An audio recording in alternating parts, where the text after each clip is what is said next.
Sir ఫైనల్‌గా చెప్పండన్న. మీ టైముల్లో కొంతమంది యువతలు, ఈ యువత అంటూ యువతి గాని, యువకులు గాని అయితే ప్రజాస్వామ్యబద్ధంగా చేయడం, లేదా పేద ప్రజల కోసం కష్టపడడం అనేది జరుగుతుంది. అంకిత భావం చేసేవారు. విలాసాలు ఇవన్నిటి పక్కనుండేది. ఇప్పుడున్న యువత అంతా కూడా కేవలం విలాసాలకి, వాళ్ళ వ్యక్తిగత స్వార్థాలకే ఎక్కువగా అంకితం అవుతున్నారు. ఇ ఇటువంటి చూసినప్పుడు ఆ యువతకి, ఇప్పుడున్న యువతకి జనరేషన్ మారింది కాబట్టి వాళ్ళు మారుతుండొచ్చు.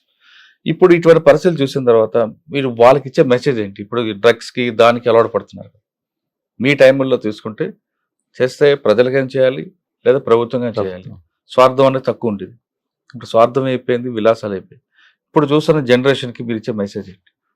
ఏ విధంగా ఉండమంటారు ఆళ్ళకి? ఇప్పుడున్న జనరేషన్‌కి ఏందంటే, అప్పటిలాగా ఇప్పుడు ఉంటలేరు.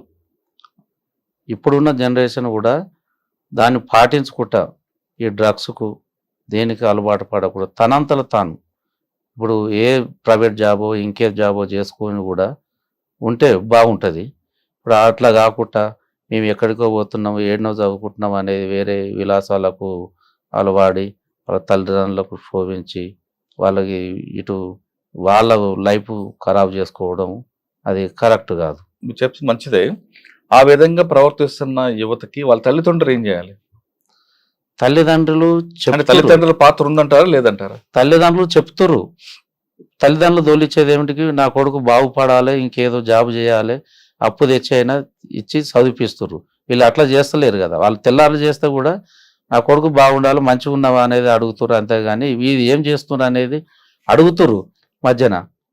వీళ్ళు ఆ పక్క పెడితే తల్లిదండ్రులు దాంట్లో ఎంకరేజ్ ఏది లేదు. హ్మ్. తల్లిదండ్రులు ఎంకరేజ్ ఇలాంటి అలవాటు చేయమనేది తల్లిదండ్రులు ఎంకరేజ్ ఎక్కడ కూడా లేదు. వీళ్ళకు ఈ ఆలోచన వచ్చి వీళ్ళు చేసుకుంటారు అంతే తప్ప కానీ కానీ దానివల్ల దేశానికి నష్టమే కదా. దేశానికి నష్టమే, ఇప్పుడు తల్లిదండ్రులకు నష్టమే, సమాజానికి కూడా నష్టమే. అది ఏం చేయమంటారు వాళ్ళందరినీ? ఆ వాళ్ళ విధంగా ప్రవర్తిస్తున్న వాళ్ళు? వాళ్ళంతా కరెక్ట్గా వాళ్ళది నన్ను ఎందుకు తోలుతున్నారు, ఏమిటి తోలుతున్నా అనే ఆలోచన ఒకసారి ఆలోచన చేసుకొని మనస్ఫూర్తిగా వాళ్ళు కరెక్ట్ పద్ధతిలో పోతేనే బాగుంటుంది. అన్న కోనాపూర్ సాంబశివుడు మీతో పాటు పనిచేశారు. ఎందుకు బయటకు వచ్చారు ఆయన? అరెస్టా? సరెండర్ అంటారు? సరెండర్. సరెండర్ అయ్యారు. వచ్చి అనేది రాజకీయంగా నిలబడదాం, ప్రజల్లో కలుద్దాం అనుకుంటున్న టైంలో మీ గ్రామంలో ఆయన హత్యకు గురవుతారు నయం చేతిలో. అసలు ఎలా జరిగింది? సాంబశివుడు హత్య ఎలా జరిగింది? సాంబశివుడు బయటకు వచ్చినాక కొద్ది రోజుల తర్వాత సంగం గ్రామానికి, అక్కడ మన ఒలిగొండ మండలానికి ఇట్లా వస్తే అందరూ కూడా మీరే పిలిపించారట కదా. అన్నకు కొంతమంది కలిసి వేరే విలేజ్లో మన ఊర్లో దాదాపు 90% అంతా సానుభూతి పరులే టోటల్గా. ఆ కాలంలో కూడా అప్పటి నుంచి అన్న ఉండేందనంటే, అన్న అందరు కలుస్తురు, అన్ని విలేజ్లో కలుస్తురు, మీటింగ్ పెడదామన్న, ఈ సంఘాలు కూడా చాలామంది జాయిన్ అవుతుర్రు అనేది అన్నాడు మనతోటి.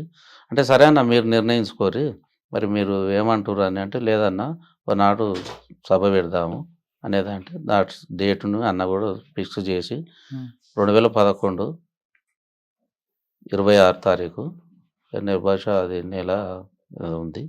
ఆ రోజు డేట్ ఫిక్స్ చేసినాం. రాములుండు, సాంబశివుడు, మేము ముగ్గురం కలిసే డేట్ ఫిక్స్ చేసినాం.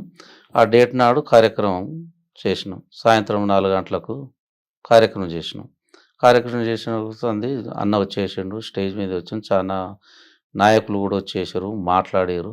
అక్కడనే రాత్రి ఒక 11:30 అయింది. సభలో 11:30 అయింది.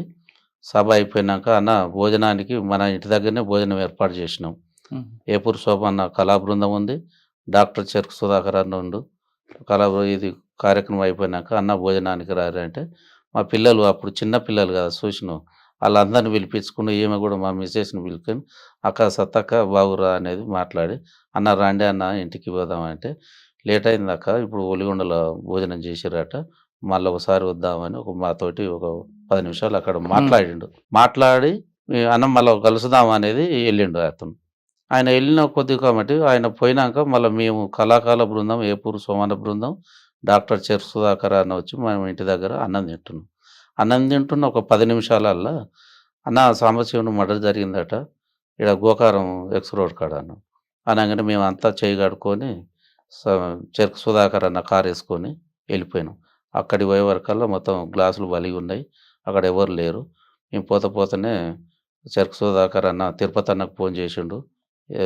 డీఎస్పీకి ఫోన్ చేసిండు. ఎస్ఐకి ఫోన్ చేసినా ఎవరు కూడా లిఫ్ట్ చేయలేదు. పోకుండా అక్కడ ఒలిగొండ పోయినాం. ఒలిగొండ పోయే వరకల్లా భూపాల్ రెడ్డి హాస్పిటల్ వేసేసిండు. భూపాల్ రెడ్డి హాస్పిటల్ పోయే వరకల్లా మేము పోయి అక్కడికి చేరుకున్నాం. చేరుకున్న క్రమంలో ఈ పేగులు మొత్తం బయట పడిపోయినాయి. బయట పడుకొని మేము పోయిన వరకు పోయి చూస్తుంటే అన్న నన్ను బతికించండి అన్న, అమ్మ నన్ను బతికించండి అనేది అంటుండు. ఆ ఒక్క మాటనే అన్న నన్ను బతికించుర్రి అన్న అని అనగానే చెరుకు సుధాకర్ నుండి ఏమంటే పేగులు డాక్టర్ కదా అతను, పేగులు లోపలికని ఒక కట్టు కట్టి అదే కర్ర వేసుకొని ఏడికి రావాలో మేము ఆ నైట్ అయింది కామినేని హాస్పిటల్ తీసుకొద్దామని వస్తున్నాం భువనగిరికి వెళ్ళి. రాంగ ఎట్లుంది ఏముంది అనేది అనేది గులుగుతుండు. ఇక్కడికి ఉప్పలు వీడికి సిగ్నల్ దగ్గరికి రాగానే చనిపోయిండు. ఉప్పలు సిగ్నల్ దగ్గరికి రాగానే అన్న మళ్ళీ సుధాకర్ అన్న ఇట్లుండి ఇట్లా చేయబెట్టి చూస్తే మళ్ళీ చనిపోయిండు. ఇక మనం ఎట్లా చేద్దాం అని అంటే చనిపోయినాక మళ్ళీ గాంధీలోకి తీసుకొని వచ్చినాం. గాంధీలోకి తీసుకొని వచ్చి గాంధీలో డెడ్ బాడీని తీసేసినాం. ఎంతమంది దాడి చేశారండి తర్వాత తెలిసి ఉంటుంది కదా? తర్వాత తెలిసిందంటే అందులో ఒక మారుతి చిన్నది వ్యాన్ వచ్చి ఊర్లో తిరిగింది అనేది తర్వాత రిపోర్టు సేకరించు. ఒక 5-6 ఉంటారండి. ఎలా చంపారట?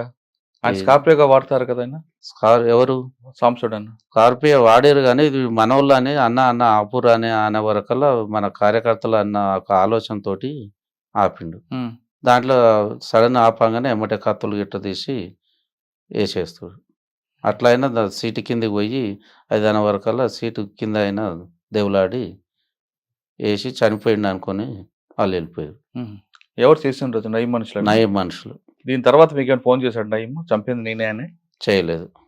చేయలేదు. ఇక ఇట్లా మనం మొత్తం టోటల్గా కార్యక్రమం చేసారు కాబట్టి మమ్మల్ని కూడా పిలిపిస్తే ఎట్లా జరిగింది ఏం జరిగింది అనేది టోటల్గా మేము కూడా వివరించి చెప్పినాం. తర్వాత కోనాపూర్ రాములకి కోనాపూర్ గత జరిగిపోయిన కొద్దీ కోనాపూర్ రాములు కూడా ఈ తెలంగాణ పార్టీలనే కార్యక్రమం ఆయన చంపడానికి కూడా పాములు పంపించాడని ఉంది కదా ఇంటి దగ్గర. అది దాచిరెడ్డిగూడెం ఇంటి దగ్గర వాళ్ళ అమ్మ నాయన ఉన్నారు కదా అక్కడ పంపించాడు. ఎవరో వస్తారని ఏదో చేస్తారని కాకుండా మీ కాళ్ళ మీద మీరే నిలబడి మీ ఆర్థికంగా స్టాండర్డ్ అయితే మీ భవిష్యత్ బాగుందంటున్నారు వరికొప్పల మల్లయ్య అలియాస్ బాలన్న. ప్రభుత్వం అన్ని చేయాలని రూల్ లేదు కాబట్టి మీరే సాధించండి, ప్రభుత్వం మీ దగ్గరకు వచ్చి మీ సహాయం తీసుకునేలా ప్రవర్తించని చెప్తున్నారు. అంతేకాకుండా వ్యక్తిగత స్వార్థాన్ని పక్కన పెట్టి విలాసాలకు దూరంగా ఉండి మీ కన్న తల్లికి మంచి గౌరవం తీసుకురావాలంటే ఖచ్చితంగా మీరు కష్టపడితే మీ కుటుంబానికి కాదు దేశానికి కూడా గర్వకారంగా నిలబడతారంటూ చెప్తున్నారు. ఇది వరికొప్పల మల్లయ్య అలియాస్ బాలన్ గారితో ఎక్సలెంట్. వచ్చే వారం మరో గెస్ట్తో మళ్ళీ కలుద్దాం. అంతవరకు నమస్తే. థ్యాంక్ యూ అన్న. Thank you very much. నమస్తే.